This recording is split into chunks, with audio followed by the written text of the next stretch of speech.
Hello, and welcome to today's webinar titled Let's Start Running, where we will be discussing tips and tools to start a running program. My name is Lori Setley. I am a fitness center manager, and I've worked in the corporate fitness setting for over 20 years and have been a runner for even longer. I love coaching and helping people get started and maintaining a consistent running program. Today, we're going to discuss how to start a running program to ensure you have guidelines to progress properly, avoid injury, and achieve your running goals. First, I'd like to get started by discussing some benefits of running. First of all, it is a great cardiovascular exercise. If you've been a longtime walker and you're looking for a way to progress or a bigger challenge, moving up to jogging or running is a great way to do that and increasing your cardiovascular endurance. Running also increases leg muscular strength and endurance, as well as bone density. Because running is a higher impact activity than walking, we tend to use a little bit more strength. We tend to use more muscles in our legs and strengthen bone because of that impact. Running releases endorphins, which can be mood boosting, reduces stress and anxiety. And as I mentioned, it increases the intensity from walking. So if you want just a different challenge, something to do maybe either occasionally as a different type of cardio workout and something more challenging than walking, running is a great progression. Running also offers many social opportunities. You can certainly join running groups. Most cities, towns, local colleges often have running groups. There are local races in almost every town or city, almost every weekend.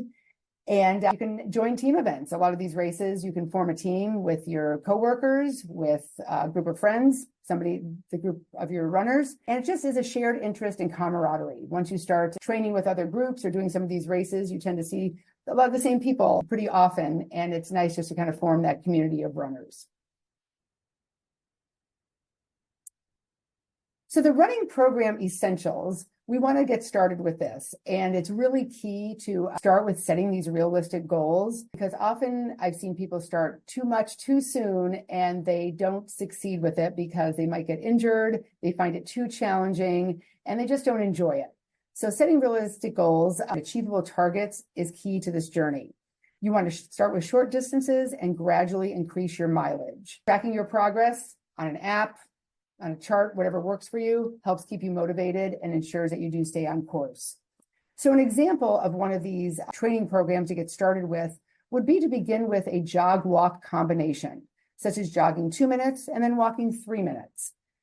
This will gradually increase your endurance. And then as you go week to week, you can start adding 1 to 2 minutes to the jog, keeping the walk time at about 2 to 3 minutes. So your recovery time stays the same, but you're gradually increasing your jogging or running time.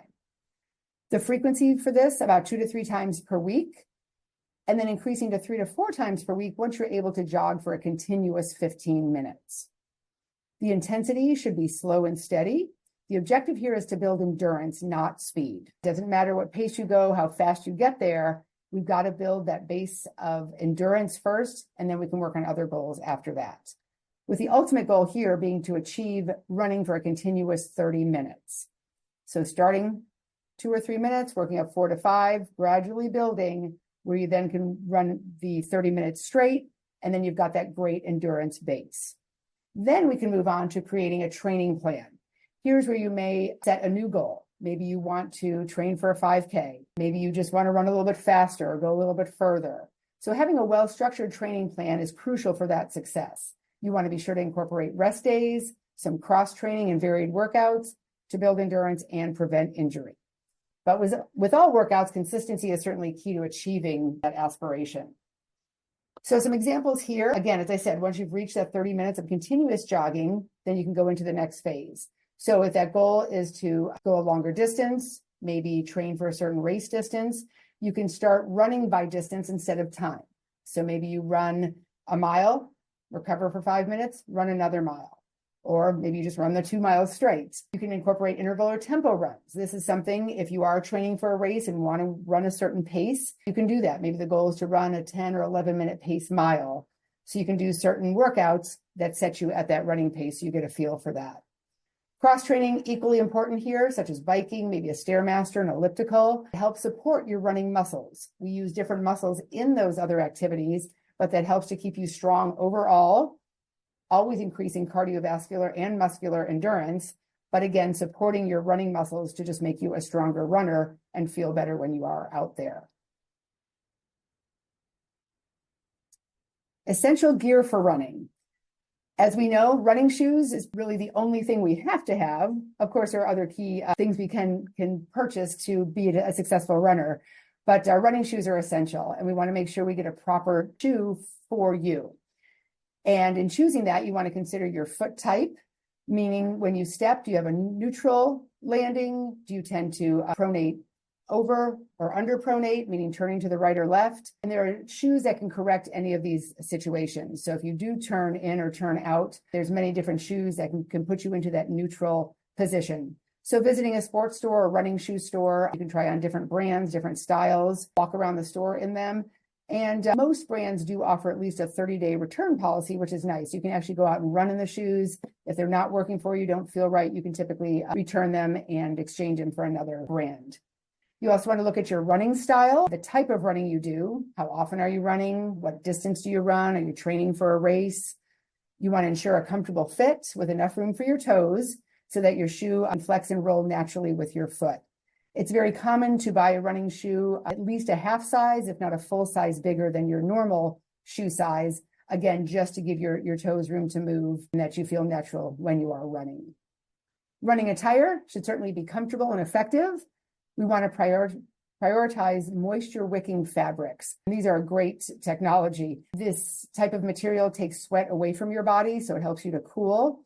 If you're running in cooler climates and layering, you want to have this moisture wicking fabric as your first layer. So again, it can draw sweat away from your body. And then as you get warmer, you can start, removing some layers. But you want it to be comfortable and that allows full range of motion. You don't want anything to be too tight or where it may wear on you or cause any friction or anything. So you want it to be comfortable as you're running, especially in hotter climates where you tend to sweat a little bit more. There are also many tech devices. These devices can track distance, pace, heart rate, many other metrics. So if you have some type of tech, when you first start running, you may use it just as a timer. You're timing those 2 or 3 minute runs and walk distances. And then as you progress, this is where you can start using a pacing part of it, getting your heart rate, any other metrics that you would like to use as part of your goal. And I know a lot of people that do races tend to really use their watch to make sure they're staying on the right pace so they can achieve their time goals. Also essential to running is hydration. Of course, we need to hydrate all the time, whether we're exercising or not. But we are exercising, and especially running, hydration is crucial to maintain performance, prevent injuries, and recover effectively. Dehydration can lead to fatigue, muscle cramps, heat exhaustion, and other health problems. So we really want to make sure, one, we're getting enough hydration throughout our whole day, but other factors to consider when you're running are temperature and humidity. Runners in hot or humid conditions sweat more and require more fluids. So of course, the time of day, it could be hot and humid. Maybe you want to run earlier in the morning or try to avoid the hot sun. But we need more hydration in those hotter climates. Even in cooler climates where you don't feel thirsty or feel thirsty as soon as you would in a hot climate, you still want to drink enough because your body still needs to hydrate even though you might not feel quite as thirsty. Other considerations, intensity and duration. How long are you running for? How intense or fast are you running? Because those things can make us sweat more and have a greater fluid loss. And then your individual sweat rate. You just know if you're a sweater or not. Some people are sweating within the first 30 seconds. Other people might be 15, 20 minutes into their workout. So knowing that about yourself can help you determine how much hydration you need. There are sports drinks, electrolytes, those types of things you can also drink that will depend on, again, your intensity, duration of your run. But some of those things can have ingredients that you might not want to consume. So water is always a great choice to keep you hydrated. So some success tips to make sure that your running journey is fun is start slow and steady. Don't try to run too much too soon. Set realistic goals, focusing on consistency and progressing slowly. You want it to be gradual so you can continue progressing. Find a beginner-friendly training program, looking for something, again, that gradually increases your mileage and your time so you are conditioned and ready to move on to the next phase.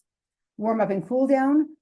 When you start running, you want to warm up with just some light cardio. It might just be a walk, maybe even riding a stationary bike if that's available, and then some dynamic stretches just to get some blood flow to the muscle, gradually get your heart rate up. After each run, you want to cool down, again, walking again slowly, bringing that heart rate back down.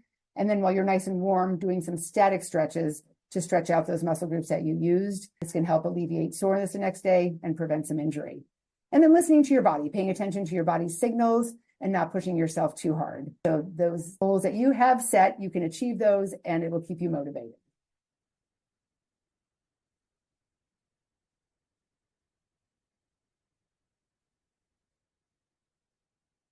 Thank you so much for joining me today. I hope these tips were helpful in getting you started on your running program. I wish you success in your journey, and please reach out if you would like any further help or guidance.